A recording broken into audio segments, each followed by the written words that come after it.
ইরানের ভূখণ্ডে হামলা করে দিশেহারা দখলদার ইসরায়েল, তার মৃত আমেরিকা। তারা যেন সাপের লেজে পা দিয়েছে, কোনোভাবে ছাড় পাচ্ছে না ইসরায়েলের নাগরিকরা। মুহুর্মুহুর ক্ষেপণাস্ত্র হামলায় দিশেহারা, বাংকারেও এখন তাদের স্বস্তি খুঁজে পাচ্ছে না। ভয়ে আতঙ্কে দিন পার করছে ইসরায়েলের নাগরিকরা। যে আমেরিকা বুক ফুলিয়ে কথা বলতো মরতে পারছে, তাদের শক্তি, তাদের সাথে কোনো দেশ যুদ্ধ করা তো দূরের কথা, ভালো করে কথাও বলতে পারবে না। তার ফলস্বরূপ মধ্যপ্রাচ্যে থাকা আমেরিকার সকল ঘাঁটিগুলা এখন ধ্বংস করে দিচ্ছে ইরানের মুহুর্মুহুর ক্ষেপণাস্ত্র হামলায়।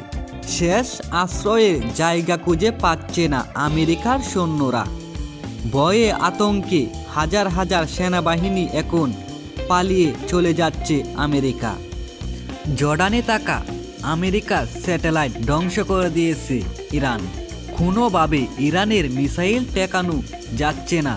এয়ার ডিফেন্ডার সিস্টেমকে ফাঁকি দিয়ে তাণ্ডব চালিয়ে যাচ্ছে। ওদিকে ট্রাম্পের মাথায় হাত।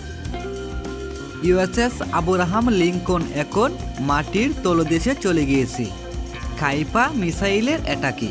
তাই তো ট্রাম্প মধুর সুরে যুদ্ধবিরতির কথা বারবার বলতেছে। ওদিকে ইরানের কড়া বার্তা, তারা এখনও কোনোভাবে যুদ্ধবিরতিতে যাওয়া অসম্ভব মনে করতেছে।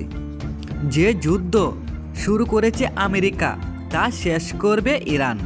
ইরানের আইআরজিসি বলতেছে, আমরা এখনও পুরো শক্তি নিয়ে যুদ্ধে বল প্রয়োগ করতেছি না। পুরনো মিসাইলের অ্যাটাকে দিশেহারা পুরো মধ্যপ্রাচ্যে।